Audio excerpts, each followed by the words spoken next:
Hi everybody, you're welcome again to my channel. This is HBSM Oben, educational consultant for study in the USA, and today I will be talking to you about different steps that cause a rejection in your application to get a school, an admission letter, and especially a rejection of the visa. Now, rejection does not mean give up. Okay? Do not give up because you were rejected. It just means this was not a good match. The US is one place where if you had been getting A's in all your classes, you will apply to the US and they will say no. And you'll be wondering, why? Why me? Okay, so it's not about you. Sometimes they might not have the resources to handle your research interests. Sometimes the person you're interested in working in may be going on sabbatical or traveling, and so there will not be any professor that has the competence to be able to lead you on your research, and so they will have to say no. So rejection simply means that this is not a good fit for what you're interested in.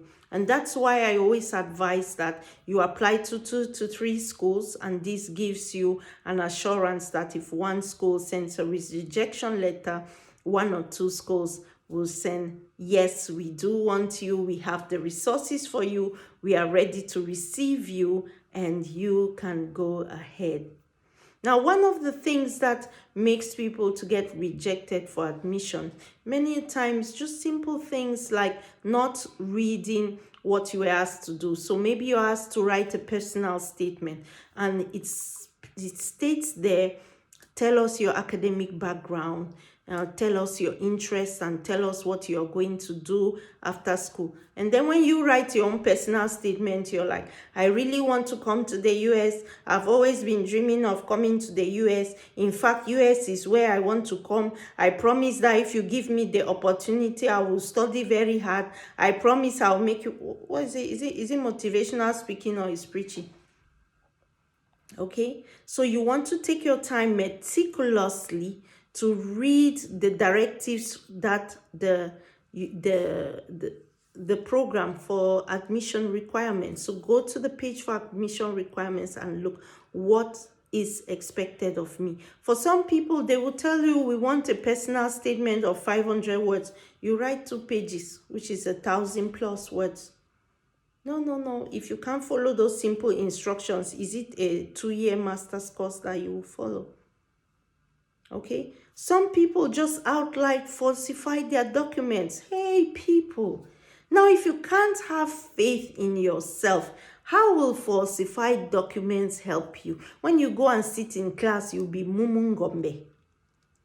I always tell people, do not falsify your transcripts, do not falsify your certificates for whatever rate of study that you are. There is a university or a community college in the US that is willing to hold your hand just as you are. Because while you may not see the potential that you have, they are experienced enough to see that potential. So you want to work with an educational consultant like me who knows how to brand you so that your weaknesses do not appear too destructive and your strengths show that you have a passion and a direction, and all you need is a perfect educational system that can leverage your strengths to bring about something new, something good, something powerful, and something influential.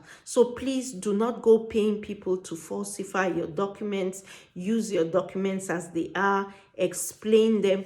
I give you an example. I did work for a client who had really bad transcript. But then in doing research, I discovered that it was around the period where she lost her mother.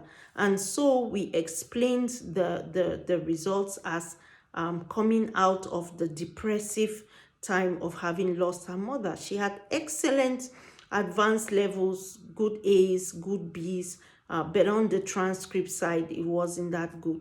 And the school was very compassionate to understand that being the last child, being close to your mom and losing your mom can be really traumatizing and make it difficult for you to focus on your studies. Many of you have those stories. You may have had to drop out of school for a while because you lost your dad and you had to go and work a bit to make money, and this made you miss some tests and it brought down your GPA.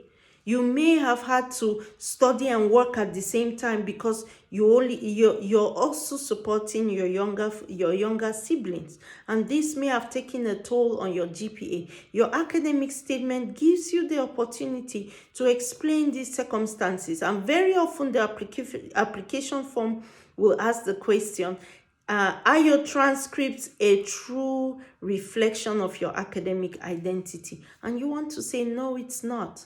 It's not because I was sick during the period of exams. It's not because I lost my dad, I missed my tests, and that brought my GPA down, or there was an error in my results that could not be corrected, and that brought my GPA down. You just need to explain and what is possible, because that is what a responsible and a mature person will be, and that's who you're trying to show yourself to be, someone who is mature enough to take on the US by yourself.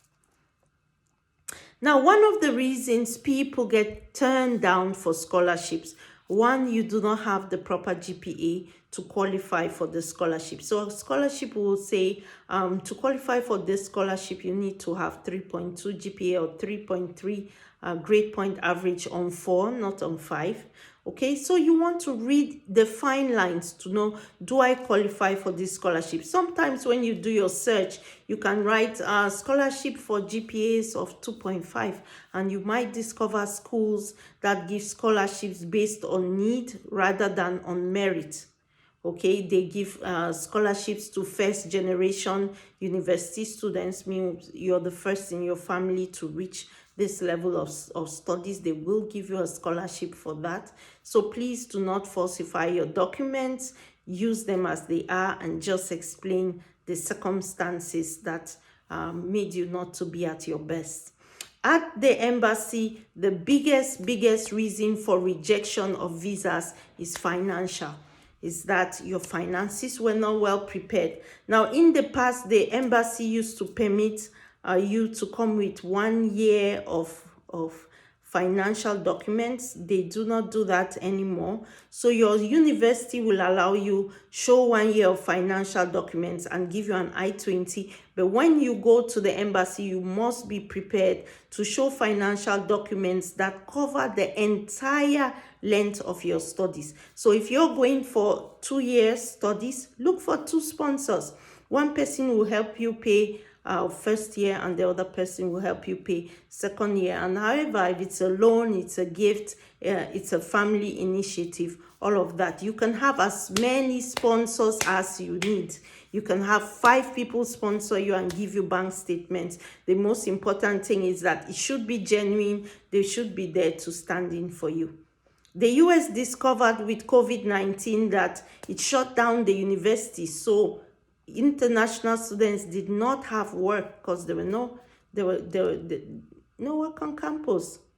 And so if you don't have an address in the US, then it makes it difficult when such a pandemic happens. You get stranded and you become a burden on the government or on your university. So right now in Cameroon, the visa officers want to know that you know somebody in the US, you have an address where in case there's a pandemic, you have somewhere to run to and be safe until help comes.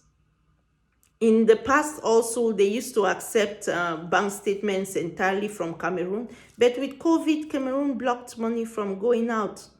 Borders were closed.